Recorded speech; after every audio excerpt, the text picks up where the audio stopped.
Don't cheat Uncle Sam. Americans, most of us find this admonition unnecessary. We are grateful to a government that takes an interest in the individual health and happiness of its people, providing them with hospitals and free clinics available to everyone. And yet there are men and women calling themselves Americans who attack this foundation of health that Uncle Sam has built. These cheaters live by preying on the ill health of the unfortunate weak, and the weak, succumbing to the temptations offered them, become cheaters of their country too. The Harrison anti-narcotic laws states that the sale of narcotics by anyone except a licensed dealer to a reputable physician is illegal, and so is their purchase. Our play tonight, Needlework, is the third in a series built around the theme, Don't Cheat Uncle Sam. It's the story of a woman, Marion Carmichael, who unwittingly became the victim of unscrupulous dope dealers. When the scene opens, her husband, James Carmichael, editor of a large newspaper, is seated at his desk in his office in the Herald building. His secretary, Miss Winston, has finished taking dictation and is preparing to leave. When you finish those letters, Miss Winston, just sign them. I won't have time to look over them this morning. Yes, Mr. Carmichael. And, Miss Winston, I'm not to be interrupted while Mr. Hadley is here. Very well, Mr. Carmichael. If you'll pardon my being personal, may I tell you how proud all of us at the Herald are over your nomination? Well, never count chickens before they're hatched, Miss Winston. I'm not in the governor's mansion yet. Even the nomination isn't official, you know. But with Mr. Hadley coming today, and with you as candidate, Mr. Carmichael, a nomination is the same as an election. Well, do you think so? Well, it's not often a newspaper man is asked to run for public office. People are apt to think he's too opinionated. But it's because of your opinions, Mr. Carmichael. It's because of the fearless attitude you've always taken in your editorials that the people want you. Really? You've worked night and day for the interest of the community. Sometimes I've been afraid you might break under the strain. Shall I answer it? No, I will. You get on with your letters, please. I'll be sure to let Mr. Hadley know. Carmichael speaking. Daddy, it's Judy. Have you time to speak to me? Well, don't make it long, Judy. What is it? It's Mother, Daddy. I'm worried about her. Well, why don't you get a doctor for her? Daddy, you're away from home so much you just don't realize. I told her I'd call Alan, but she won't let me. Well, I can't say as I blame her. I wouldn't want my future son-in-law knowing too much about me either. But Alan's a wonderful doctor. Well, it's natural you'd think so. But I can't see why you call me Judy. Your mother's been ailing a good many years now, but she seems to get along all right. Oh, please try to understand, Daddy. That woman's been here again. What woman? The one I told you about. The one that has a dress shop. Judy, how many times do I have to tell you that if it gives Marion any pleasure to buy new dresses, even if she never wears them, that I'm only too glad to pay the bills? But, Daddy, Alan's discovered that it's only when Mother's having one of her attacks that she orders a new dress from Magda. Magda? Who's that? The woman who owns the dress shop, Daddy. I tell you, she was here today. Mother usually perks up after she comes, but today she's awfully sick. Pardon me, Mr. Carmichael. Mr. Hadley's here now. You told me to tell you. Yes, I can't talk any more, Judy. But, Daddy... Sorry, goodbye. Tell Mr. Hadley to come in, Miss Winston.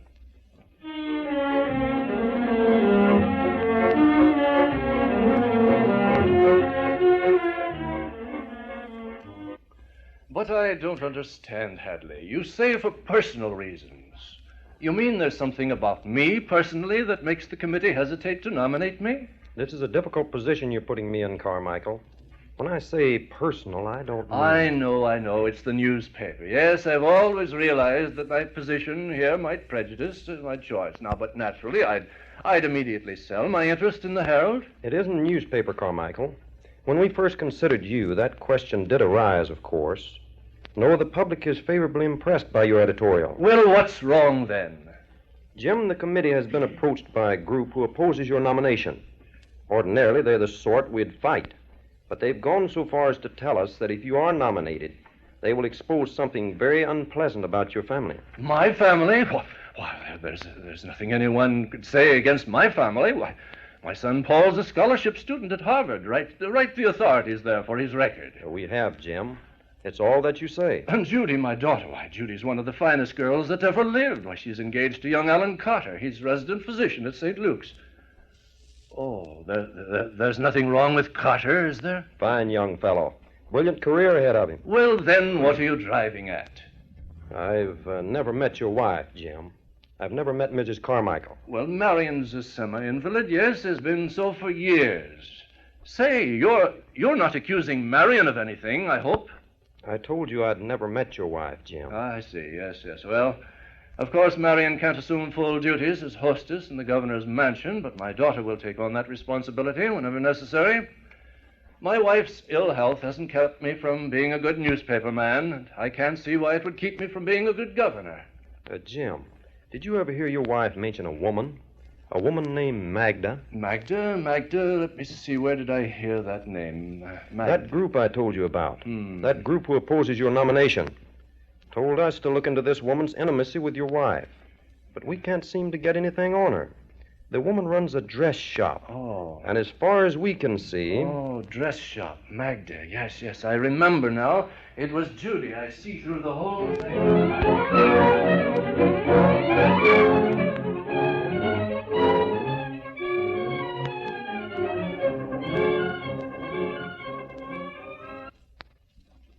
Daddy, what are you doing home early in the afternoon like this? Do you feel all right? Oh, I'm all right, Judy. Where's your mother? Up in her room. But I wouldn't disturb her, Daddy.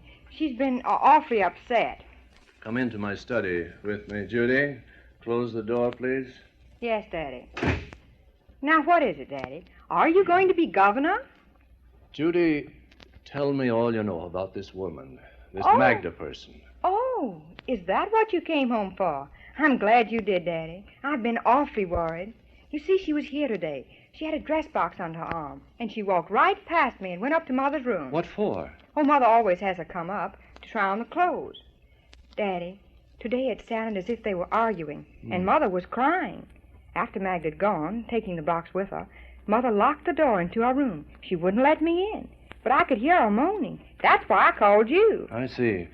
Well, Judy, for the past year or so, your mother has been spending hundreds of dollars every month for her clothes. Hundreds of dollars? When we were poor, your mother never complained, so I thought that now the least I could do is to give her anything she wanted. But you haven't done that, Daddy. You haven't given her yourself. Well, there's Alan. I called him this morning, and he said he'd try to come by. Hello, Alan. Hello, sweet. Well, how are you, Alan? How are you, Mr. Carmichael? Fine, Alan. I want to talk to you alone. Please wait outside for a little while, Judy. But, Daddy, Better give the dog a romp around the block, Jude. is this what being a doctor's wife is like? Afraid so, sweet. Are you willing? What else can I be? I close the door.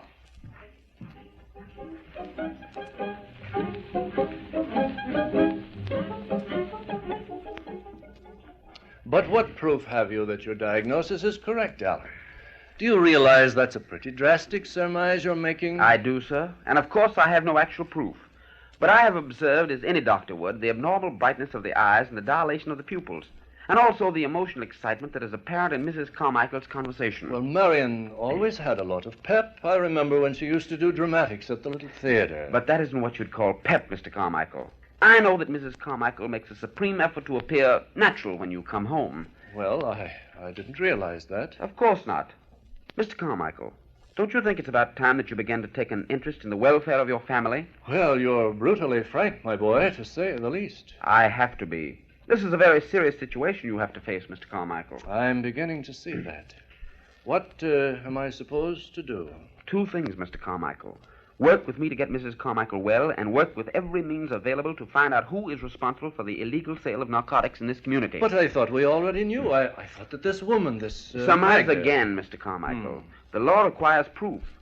To be convicted, the person accused must be found in possession of morphine that has no government stamp on it, or else an actual sale of the stuff must be witnessed by qualified parties. Well, that sounds simple enough. But isn't. You see, Mr. Carmichael, all addicts are very suspicious, and few of them are willing to tell their source of supplies. I feel that our first step is to gain Mrs. Carmichael's confidence. I see. Well, now, what do you want me to do about Marion? Oh, Marion, I didn't see you come in. I didn't hear you open the door. You don't see or hear much anymore, do you, Jim Carmichael?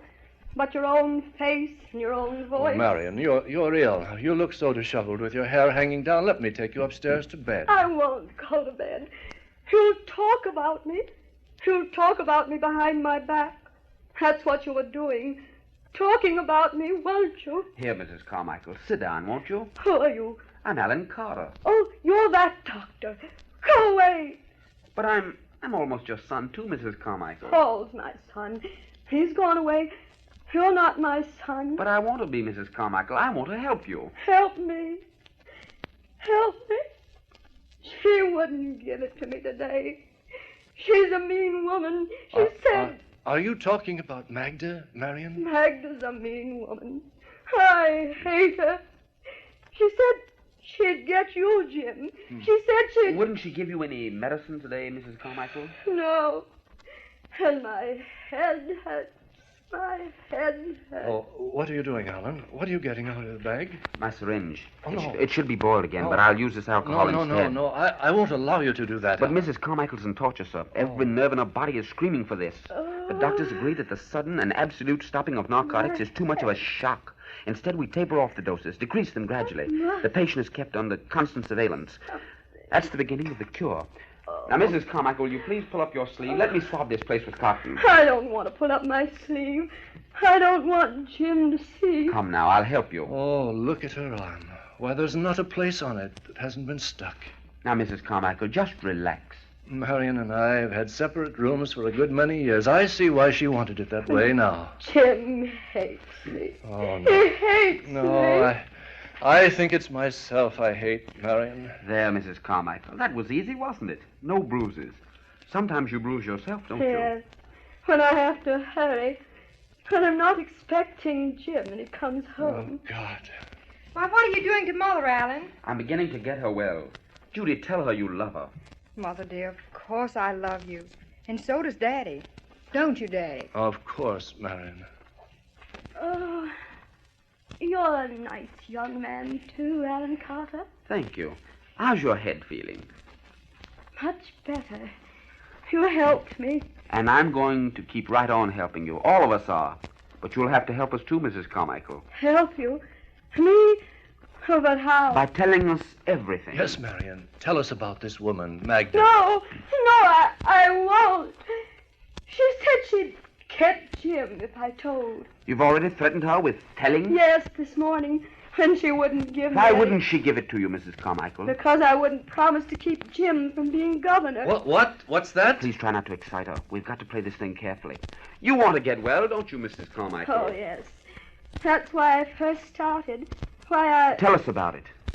But Magda, we have to know about her. We'll lead up to that, Mr. Carmichael. Perhaps we can learn more this way.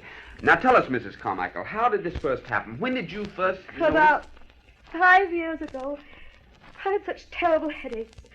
And Jim needed me and the children. Judy was 17 and Paul had just started high school. 5 years ago. Yes, that's when I became editor of the And Herald. you were so busy. You worked so hard. I didn't want to bother you. We had just moved here, and I didn't know anybody, and I didn't know any doctors. But I'd remembered seeing a doctor's name on a window of a house around the corner. I went there one day. My head was splitting. I said, "Is the doctor in?" Yes, but Dr. Olney's busy now. Won't you have a seat? It was a brusque young woman, this nurse, Miss Halstead. Finally, the doctor was ready for me. What's the matter with you, little lady? It's my head, doctor. I often have frightful headaches. I have one now. Well, I have just the prescription for you, little lady. You can't take it by mouth, but it's more effective, works more rapidly if I give it to you by injection. I let the doctor use the needle. In a little while, my headache left. It was like a miracle. Every time after that, when I'd feel the pain commencing, I'd go to Dr. Olney for an injection. And you didn't know what that injection was, Mrs. Carmichael? I did ask Dr. Olney, Alan, but he told me it was a special prescription of his. And then one day, about a year later, I guess, I went to his office and Miss Halstead said, The doctor's not in. "When will he be back?" He won't be back. I'm packing up his things. You can get someone else to give you that dope, Miss Carmichael. Dope? What are you talking about? Oh, don't try to kid me. Say, you don't mean you weren't wise to those shots Olney was giving you? Well, they were morphine, honey. Just morphine. Morphine? Sure. The medical association started to smell a rat. That's why he beat it out of town. But she's still here. Who? His wife. She's really the brains anyway. Tell you what, dearie. When the craving gets too bad, call me up. I'm not in on it, you see. But I might be able to contact someone who is. I won't need to call you, Miss Halstead. Says you. Well, I'll put my phone number here in your purse anyway. I was sure when I'd left I'd never use that telephone number. I suffered through 4 or 5 attacks, had to go to bed with them. And then, the day before Paul was to graduate from high school, I couldn't stand it. I called Miss Halstead. She answered the phone. Hello? Miss Halstead, it's Mrs. Carmichael. Mrs. Carmichael? Gee, I'm sorry. You can't do anything for me, Miss Halstead? It isn't that. When I didn't hear from you before, I kind of hoped. But I might have known. She has your name anyway. Have you heard from her? From whom? From Magda. Say, haven't you been getting any advertisements from her dress shop? I don't know what you're talking about, Miss Halstead. Well, forget it. She's a dirty, double-crossing old so-and-so anyway. She thinks she has a monopoly on the racket. She's clever, all right. But there's some of us who are clever, too. She gave me explicit directions where to go and whom to approach. It was a second-hand store down on Market Street. I was to ask the man, "Have you a C-string for a violin? Mine is broken." The C-string? Who sent you, Halstead? Yes. Oh, I guess you're okay. For a minute I thought maybe you were stool pigeon. You mean Magda? Shh. Haven't you got any sense? Don't you know she'd get me if she found out I was chiseling in on a racket?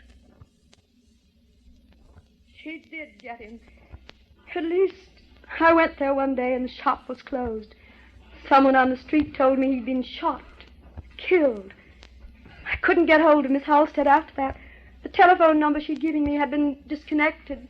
So you went to Magda? Yes, Jim. Tell us about it, Mrs. Carmichael. There's nothing for you to be afraid of. I'm not afraid. Now, her shop's in a nice part of town, and there were other customers there when I went in. A smart-looking salesgirl came up to me and asked, What would Madam like to see? "I want to see Magda." Madam Magda's busy. Did anyone send you here? "Oh, no. I was just passing and saw the shop and came in." Perhaps you'd care to see some of our dresses. "Yes. Why, yes." This blue number, for instance, it's your type. Will you try it on? I followed her to a small dressing room at the rear of the shop. But she didn't attempt to fit me. Instead, she left me sitting there. My head was beginning to pain again. I put my hands to my temples and closed my eyes. I didn't hear anybody coming, but suddenly I knew somebody was there, looking at me. I opened my eyes and saw... Magda? Yes, Judy. Magda. She said... So you've come at last, Miss Carmichael. I've been expecting you. She knew your name, Marion? Yes, Jim. From her husband, Dr. Olney. She didn't say anything else except... I'll send this blue dress to your home this evening. The hem may need fixing, but you can do that yourself. A boy delivered the dress that night. In the hem was what I'd been looking for. The morphine? Yes, Alan. The morphine. After that, I seldom went to a shop. I'd call her and tell her I wanted another dress. Sometimes she sent it by messenger, and sometimes she came herself. Like today? Yes, only today. Today she wouldn't leave the dress. She said she'd heard you were running for governor, Jim, and that I must do something to stop you. What did she suggest you do? She didn't say. Just something. And that if I didn't, that she would... I see. Mrs. Carmichael, did she tell you that if you decided to change your mind, that you could call her and she'd bring you another dress? That's what she said, but... Oh, but of course I won't. I won't do anything to hurt Jim. But don't you see you're helping your husband, and you're the only one who can. We have to catch this woman red-handed and quickly. Mr. Carmichael, call the local office of the Federal Bureau of Narcotics. Tell them to send out an agent and a stenographer immediately. And when that's arranged, Mrs. Carmichael must call Magda. Tell her she's changed her mind. Get her to come out here and... I can't. Oh, yeah, but do it for me. Won't you, Marion? Oh, Come, I'm do it for me. afraid. Everything depends on it, Marion. I'm afraid of Magda. But we're all right here with you, Mrs. Carmichael. You used to be a good actress, Marion, back in the old days at the little theater. Can't you put on an act for us now, my dear? I was a good actress. You thought I was a good actress, didn't you, Jim? Why, the best. We'll set the stage in your bedroom. It has a bathroom and a sitting room adjoining. The federal agent will be concealed in there with his stenographer. Alan and I will be there, too. What about me, Daddy? Can I be there with you? Listen, Jude, you've got your part to do, too. Let her in the way you did this morning. Let everything seem as usual. It's just like a play, isn't it? Yes, Mrs. Carmichael, and you have the leading part. We're counting on you to do it well.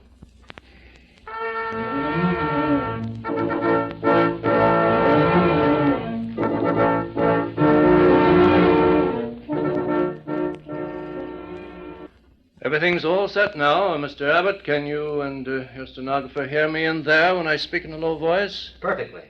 Miss Smith has her pencil and shorthand book ready. And I have a feeling she's going to take down something pretty important today. I have, too. Are you all right, Mrs. Carmichael? Remember, act as if you're wild for the stuff. Beg her to give it to you. Promise anything. And then tonight, I'm going to take you to a nice, quiet place where you're going to get well. There she is now. Answer the doorbell, Judy. Start acting, Marion. Oh, my head. My head. Oh. But my mother's sick. You can't go up to her room. She's too sick to try on a dress now. It was your mother's orders that I go straight to her room, Miss Carmichael. Oh, it's you, Magda. I have the dress you ordered. I thought you'd never come. Give it to me. Give it to me. So, you've changed your mind, have you? A fine governor's wife you'd make. You weak, sniveling creature. Oh, give it to me, Magda. Give it to me. I'll promise anything. I'll do anything. Not so fast. What do you think I am? A bindle shover who's content with a few pennies worth of profit every day? I play for higher stakes than that. And I think you know what they are. Oh, no. You want what I have, Give it don't to you? me. You're crazy for it, aren't you? Well, you're not going to get it, hophead. So what do you think of that? Oh, Magda. Have pity, Magda. I'm not in this business for my health, you know. None of us are. And we're not going to have our livelihood taken away from us by the great and virtuous James Carmichael or any other hot-shot politician. See? It was a lucky break for us when you wandered into Arley's office that day. That put the great newspaper man who wanted to be governor right in our hands, didn't it? Pretty story it makes, too. Racket Buster's wife is dope addict. Oh, no. That will get him to the Capitol, But won't you it? wouldn't do that, Magda. You couldn't do that. Don't you see you'd give yourself away if you did? Getting pretty foxy, aren't you? Say, I believe you've had a shot of the stuff. No. I'm crazy for it, Magda. I'll do anything you say. If you'll just let me have it. Give me that box, please. Not until you sign this, sister. Here's my pen. Put your John Hancock on this. What does it say, Magda? It says you give your oath that you will keep James Carmichael running for governor of this state. But how can I prevent him from doing it? How can I... That's up to you, dearie. And you'll do it, or else. Or else... What? I think you remember the man on Market Street who sold violin strings. No! Don't you? No! Come on, sign this. Oh, but my hand's shaking so I can't. Oh, let me have a shot first, Magda. You know I won't shake so then. Please. I'll let you have a look at it anyway. Maybe that will stop your shakes. Here, I'll open the box. Pretty little dress, isn't it? It will be so becoming, too. Say, stop mussing it up. It isn't in the hem this time. It's here in the pocket. Nice, isn't it? Harmless looking. But it's got more power than dynamite. Stop grabbing for it, will you? You won't get it till you sign. But you will, Magda Arley. Let go of me. No, you don't Take get your away. hands off of me. You don't knock me in front of that door, Mr. Carmichael. I think that's about all the evidence we need. Got your notes complete, Miss Smith? Seems to me we have this lady on a good many counts. You're a Fed, aren't you? In more polite language, an agent for the Federal Bureau of Narcotics. We've been quite interested in your activities for some time, Mrs. Alney. We'll be delighted with a little further information from you as to the whereabouts of your husband and the source of supply of this dope. Come on with me now, or we can discuss the matter at greater length. But before we go, let me thank you, Mrs. Carmichael, for a beautiful performance. She's a dirty, double-crossing swine. And so are you, Jim Carmichael. You can open the door now, Doctor. And thank you all so much. You were wonderful, Marion. Lie down here, Mrs. Carmichael. Try to rest. We're all very proud of you. And you're going to make me well. With your help. They got her, didn't they? Oh, Mother, how are you? Your mother did a grand piece of work today, Judy. And now we're going to take her where she can rest. Pack a bag, sweet, and you and I are going to drive her to a lovely, quiet place, not far from here, that I know about. I'm very tired. Well, of course you are, dear. Most great actresses are after giving a grand performance. You sound like you used to, Jim. I am. And you're going to be, too.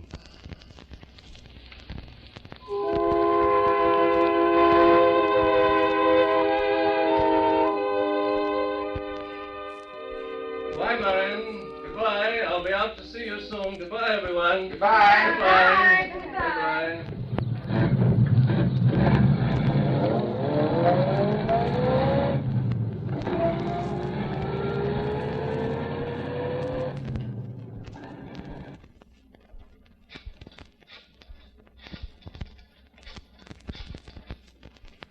Let me speak to Mr. Hadley. Yes, tell him it's Jim Carmichael, wishing to speak to him. It's important. Oh, Hadley, it's Jim. I think we'd better reconsider that nomination business.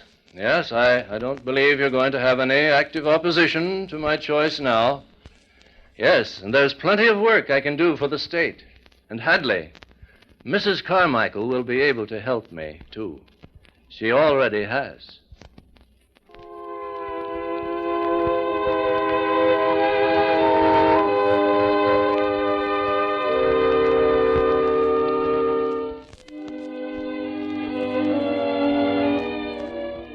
And our play, Needlework, ends, although Jim Carmichael's fight against the narcotic racket is just beginning.